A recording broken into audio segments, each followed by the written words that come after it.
Did you really think someone like you belongs in this room? The words didn't echo. They sliced, clean and deliberate, cutting through the soft jazz and crystal laughter of a $2,000 per plate charity gala in downtown Manhattan, where the city's wealthiest families gathered under chandeliers that glittered like quiet power. The room had been warm seconds ago, filled with polished smiles and curated conversations, but now it shifted, subtly at first, like the air had been pulled tight. A glass tilted, a careless hand, and then it happened. Deep red wine spilled across the front of Danielle Carter's ivory silk dress, the liquid spreading slowly, deliberately, as if it had all the time in the world. No gasp, no apology, just a pause, then a laugh. Not nervous, not embarrassed. A real laugh, sharp, amused, entitled. Ethan Whitmore, 19, heir to one of the largest real estate empires on the East Coast, stood there holding the empty glass, his smirk effortless, practiced, inherited. Oops, he said, shrugging like he'd dropped a napkin instead of dignity across another human being.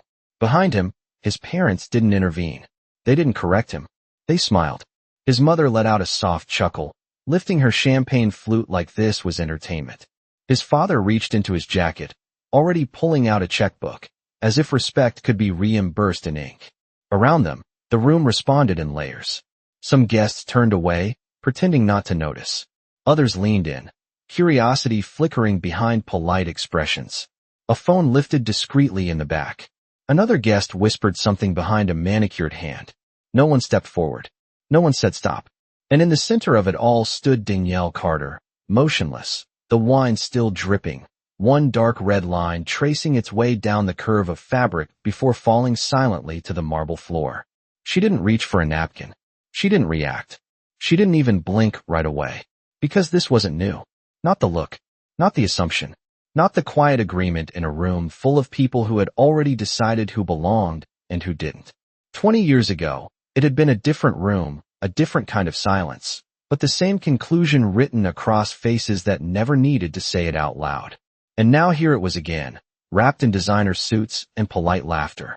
Ethan tilted his head, studying her like she was the problem. Relax, he added, nodding toward his father's checkbook. We'll cover it. Another laugh. Softer this time, but no less cutting. The music kept playing. Glasses kept clinking.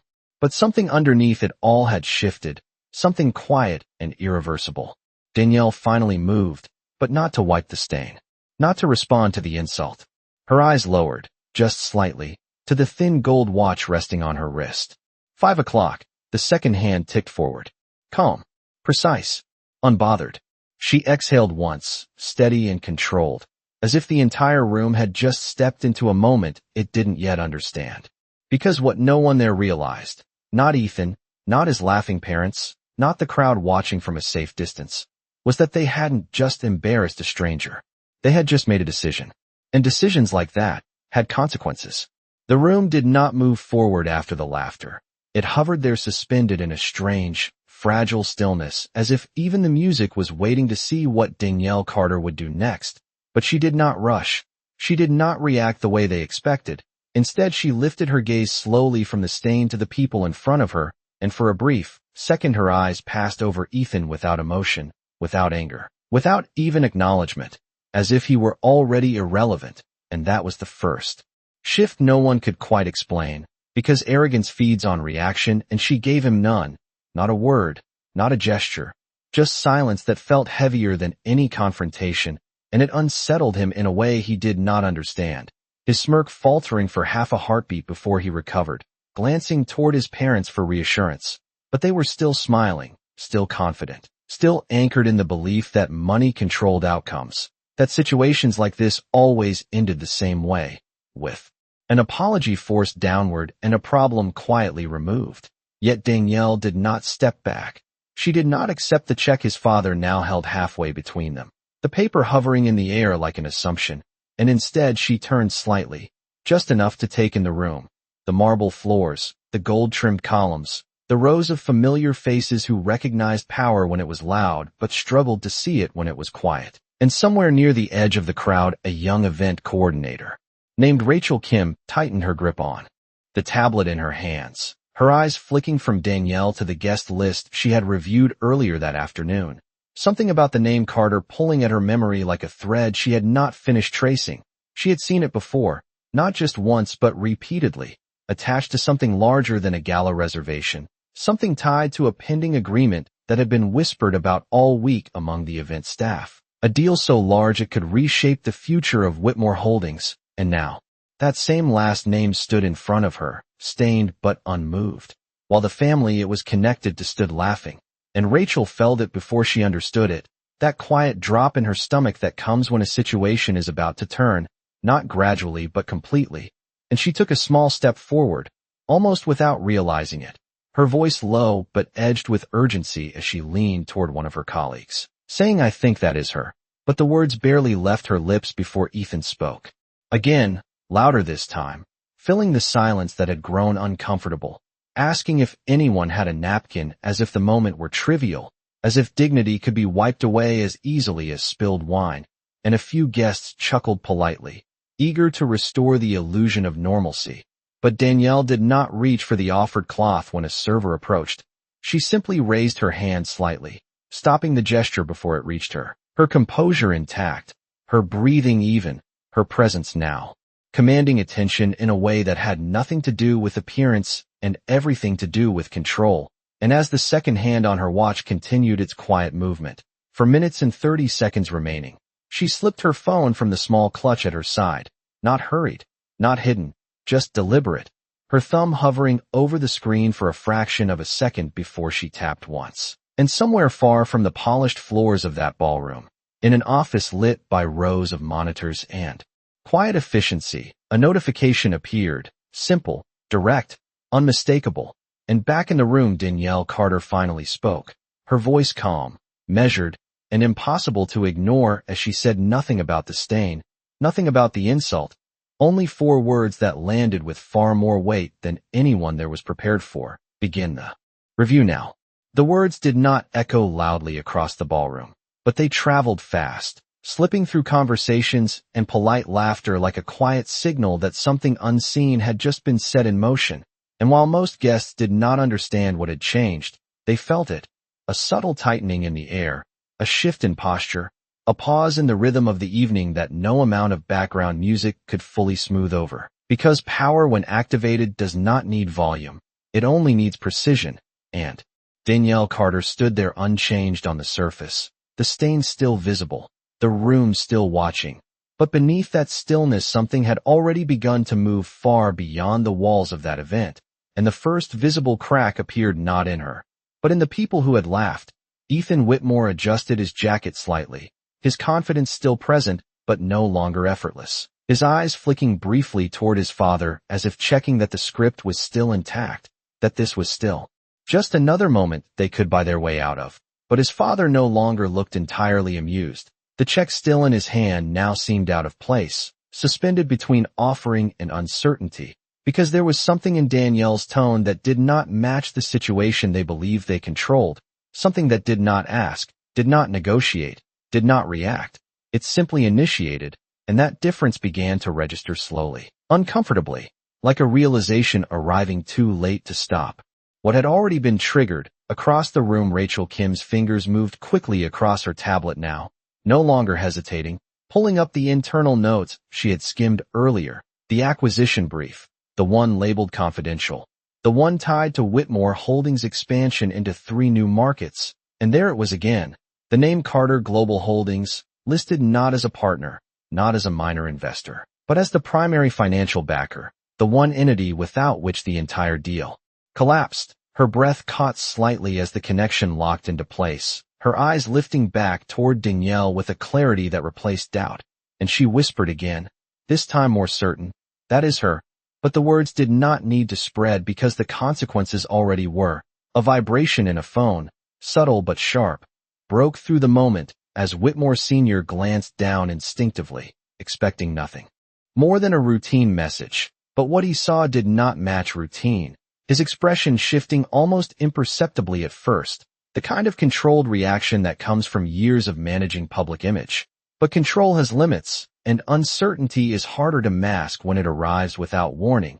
He tapped the screen once, Then again, reading, rereading, as if the words might change if he looked at them differently, but they did not. They remained exactly what they were, a notification that the scheduled transfer review had been initiated, that pending approvals were now under executive audit, that the timeline they had counted on was no longer theirs to control, and for the first time that evening the balance in the room tilted, not dramatically, not yet, but enough that those paying attention could feel it.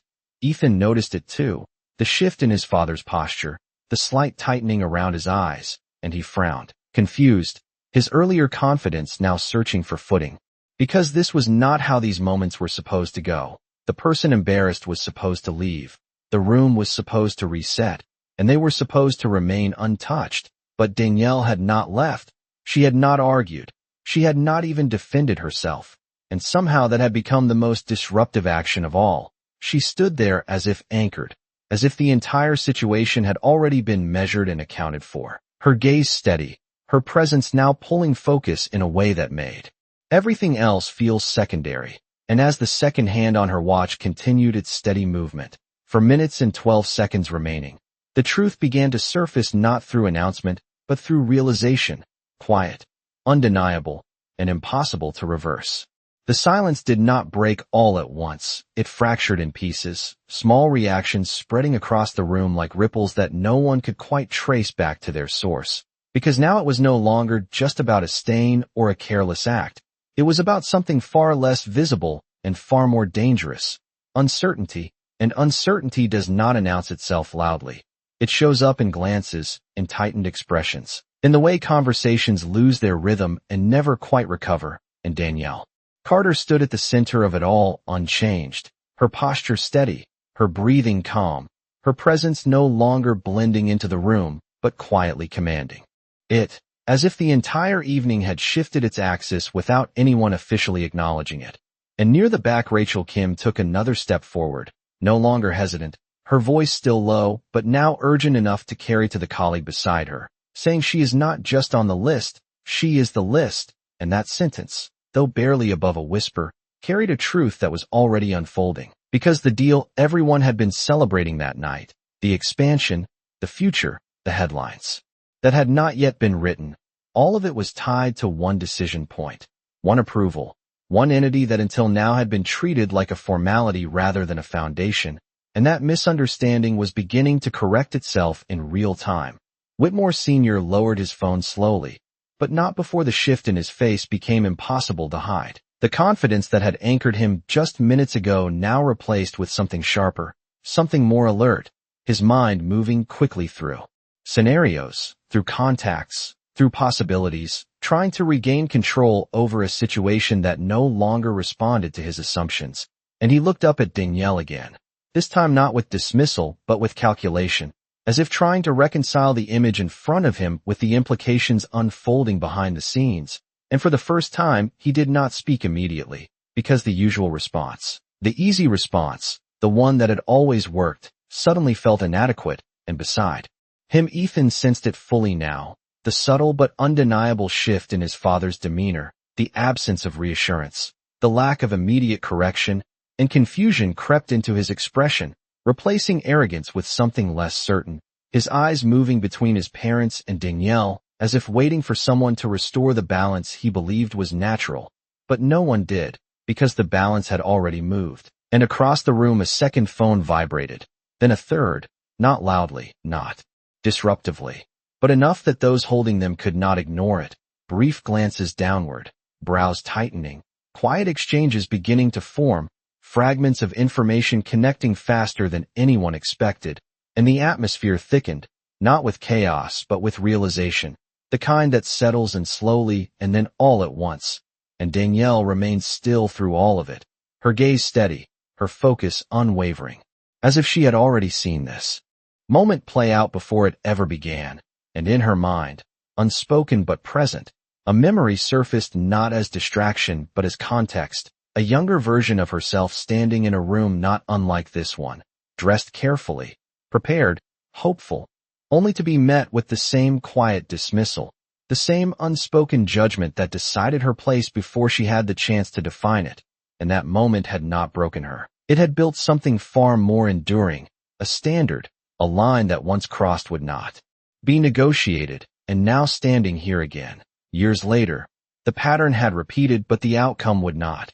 And as the second hand on her watch continued its steady movement, 3 minutes and 40 seconds remaining, she lifted her eyes slightly, not toward Ethan, not toward the laughter that had faded, but toward Whitmore Sr., meeting his gaze fully for the first time since the moment began. And in that brief connection there was no anger, no raised voice, only clarity, the kind that does not need to explain itself, because it is already understood by those who recognize what is coming next. The tension reached a point where it could no longer hide behind polite smiles or quiet assumptions. It settled into the room fully now, pressing into every corner, every conversation, every glance that lingered a second too long, and Danielle Carter stood at the center of it with the same unshaken stillness. But inside that stillness something deeper surfaced, not anger, not humiliation, but memory, sharp and precise, rising without invitation. A younger version of herself, standing outside a private fundraising event in Chicago, the air colder than, her heels slightly worn, her invitation held carefully in her hand as if it needed to be protected, and the man at the door had looked at her the same way Ethan had just minutes ago.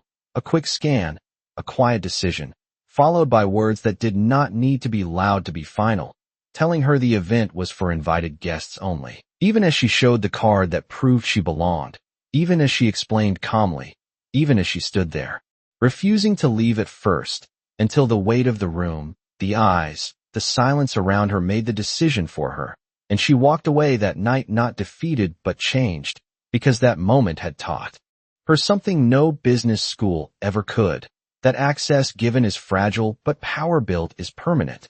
And now standing here years later, the same pattern had repeated, but the outcome had already been rewritten long before tonight ever began. And as that memory faded back into the present, Danielle's focus sharpened, her eyes lifting again, not to the stain, not to the crowd, but to the people who had created the moment. Ethan now visibly unsettled, his earlier confidence unraveling in small, noticeable ways, his posture shifting, his voice no longer filling the space as easily, because the laughter that had supported him was gone, replaced by something heavier, something that did not respond to charm or entitlement.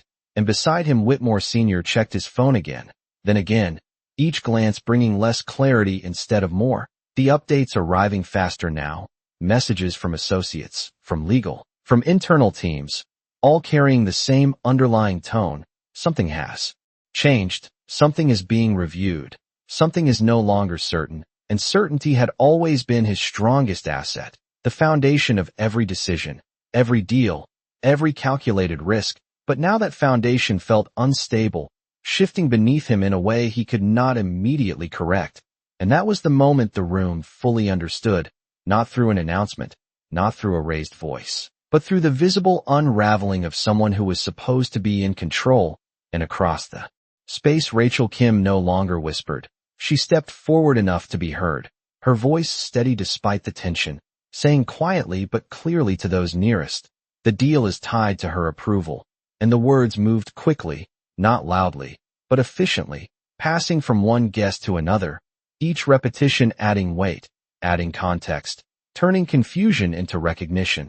And as that recognition spread, the distance between Danielle and the rest of the room seemed to shift, not physically but in perception, as if the same woman who had been dismissed minutes ago was now being seen for the first time in full. And Danielle remained composed through it all, her hand resting lightly at her side, her phone silent now because it had already done what it needed to do. And when she finally spoke again, her voice did not rise, it did not demand attention, it simply claimed it, calm and exact as she addressed Whitmore Sr. directly, saying, "You offered to pay for the dress, but what you are about to lose cannot be written on a check." And the words landed without force but with finality, because by now the room understood that this was no longer about an apology, no longer about etiquette, no longer even about the moment itself. It was about consequence. And as the second hand on her watch moved forward, 3 minutes and 5 seconds remaining, the outcome was no longer a possibility, it was approaching certainty. The room no longer felt like a celebration, it felt like a countdown. every second stretching longer than it should, as if time itself had slowed just enough for everyone to feel what was coming before it arrived. And Danielle Carter did not move to escape it. She stood within it, steady and composed, her presence now impossible to ignore, not because she demanded attention, but because everything else had begun to orbit around her. And Whitmore Sr. understood it now in a way that went beyond words, beyond pride, beyond the illusion of control he had carried into this evening. Because his phone was no longer silent. It vibrated again, then again, each notification sharper than the last, each one stripping away another layer of certainty. Legal teams requesting confirmation, financial officers flagging discrepancies, partners asking questions that did not have easy answers, and he read them quickly, too quickly, his mind racing ahead trying to regain footing. But the more he read, the clearer it became that this was not a delay, not a minor complication. This was a shift in authority, and authority once shifted does not return on request. It must be rebuilt, and he looked up at Danielle again, this time fully aware of who he was looking at, not as a guest, not as an inconvenience, but as the person holding the decision that his entire expansion depended on. And for the first time that evening he stepped forward slightly, not aggressively, not dismissively, but carefully, as if choosing his next words required more precision than he had ever needed before, his voice lower now, controlled, attempting to reframe the moment, to pull it back into a space he understood, saying there has been a misunderstanding. We can resolve this. But Danielle did not interrupt him. She did not reject the words immediately. She simply listened, her expression unchanged, and that was what made it worse, because there was no resistance to push against, no argument to redirect, only calm observation that made every excuse feel smaller the moment it was spoken. And Ethan watched this exchange unfold with growing confusion, his earlier confidence replaced by a quiet tension he could not hide, because the script he had relied on no longer applied. The laughter was gone. The room was no longer on his side, and the people who had once been spectators were now witnesses. Their attention shifting, their perception changing, and that change was irreversible. And across the room Rachel Kim stood still now, no longer whispering, no longer guessing. She knew exactly what was happening, because her tablet had updated in real time. The internal system reflecting the same shift that was playing out in front of her, status lines changing, approval suspended, language tightening. And she realized that what everyone else was just beginning to understand had already been set in motion minutes ago, when Danielle had quietly given the command that no one else had recognized for what it was. And back in the center of the room Danielle finally spoke again, her voice calm, even, leaving no space for misinterpretation as she said, "This is not a misunderstanding. This is a pattern." And the words settled into the room with weight, not dramatic, not loud, but definitive, because they reframed the entire moment from accident to consequence, from isolated incident to something larger, something systemic. And Whitmore Sr.'s expression tightened slightly, because he understood that argument would not fix this. Apology alone would not reverse this. And as the second hand on Danielle's watch moved forward, 2 minutes and 12 seconds remaining, the room no longer waited to see what would happen. It waited to see how it would end, because by now everyone understood that the outcome was no longer in question. Only the timing was. By now the room had stopped pretending this was a minor incident. The illusion of normalcy had dissolved completely, replaced by a quiet, focused attention that centered entirely on Danielle Carter, because every instinct in that space, every learned behavior about power and status, was being rewritten in real time.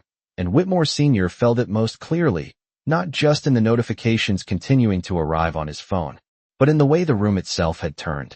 The subtle shift in who people were watching, who they were listening to, who they were aligning with without saying a word. An alignment in a room like this was everything. It determined reputation, influence, future opportunity, and he could feel it slipping, not dramatically but steadily, like sand through fingers that had always assumed control was permanent. And he tried once more, stepping forward another inch, his voice quieter now, stripped of its earlier certainty, saying, "We value this partnership. Whatever needs to be addressed, we can handle it immediately." But Danielle did not respond right away. She let the words sit in the air, let the room hear them, let the weight of them settle before she answered. And when she finally did, her voice remained calm, precise, and unmistakably final, as she said, "You are not losing a partnership. You are losing access." And the distinction landed harder than any raised voice could have, because partnership implied equality, negotiation, mutual benefit. But access was different. Access could be granted, and it could be removed. And once removed, it did not return simply because it was requested. And that was the moment the truth fully revealed itself. Not through announcement, but through recognition. The kind that spreads instantly once it becomes undeniable. Because now everyone in that room understood exactly who Danielle Carter was. Not just a name on a list, not just a quiet presence in the background, but the decision maker. The gatekeeper. The one person whose approval turned plans into reality or dissolved them completely. And Ethan felt it in a way that hit deeper than his earlier confidence could protect against, his posture stiffening, his expression tightening as the realization caught up to him that the person he had dismissed, the moment he had treated as entertainment, had never been his to control, and now it was far beyond him. And even his parents, who had stood so firmly in their certainty just minutes ago, now looked at him not with reassurance but with a subtle urgency, as if silently acknowledging that something irreversible had already been set in motion. And Danielle did not look at Ethan when she spoke again. She addressed the room, her voice carrying just enough to be heard without needing to rise, saying, "Every system reveals itself under pressure, not when things go right, but when someone decides who deserves respect and who does not." And the words settled into the space with a clarity that cut deeper than accusation, because they did not attack, they exposed. And exposure in a room built on perception was more powerful than any confrontation. And as she finished speaking, her phone vibrated once in her hand. A single notification, short and definitive, and she glanced at it briefly, not surprised, not hurried, simply confirming what had already been expected, and then she looked back up, meeting Whitmore Sr.'s gaze one final time as the second hand on her watch moved forward, 1 minute and 3 seconds remaining.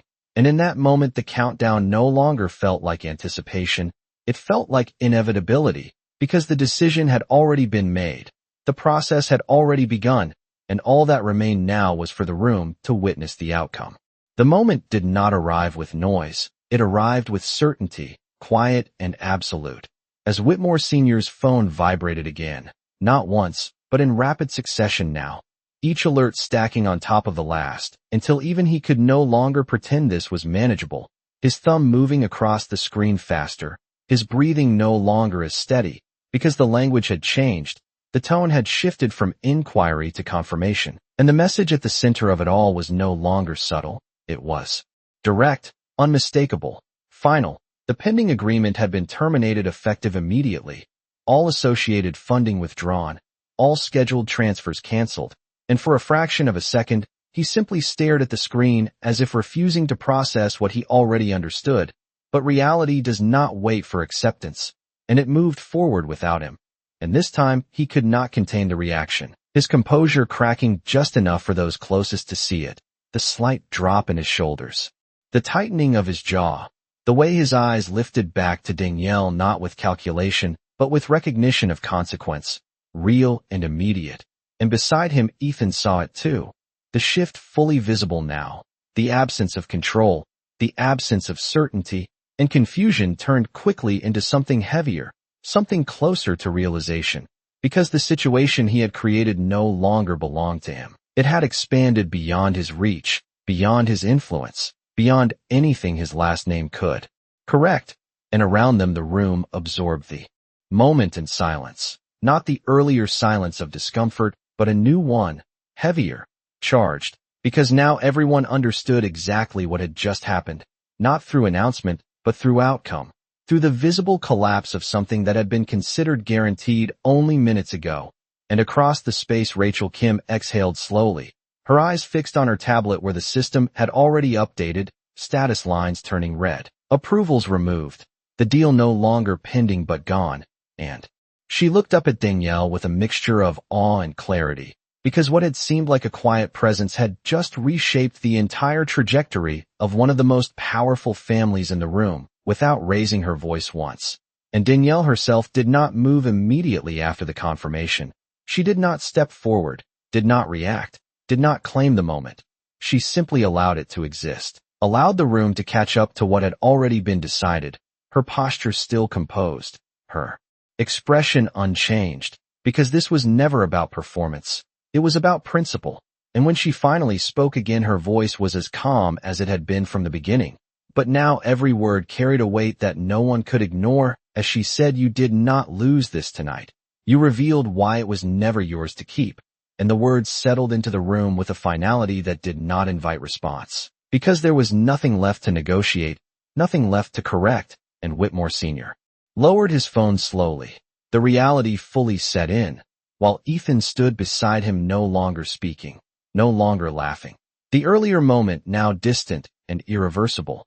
And as Danielle glanced once more at the faint stains still visible on her dress, she reached for a napkin at last, not hurried, not embarrassed, simply practical, as if closing a chapter that had already ended. And when she placed the napkin aside, she did not look back at them again, because the outcome had already spoken, louder than anything else could.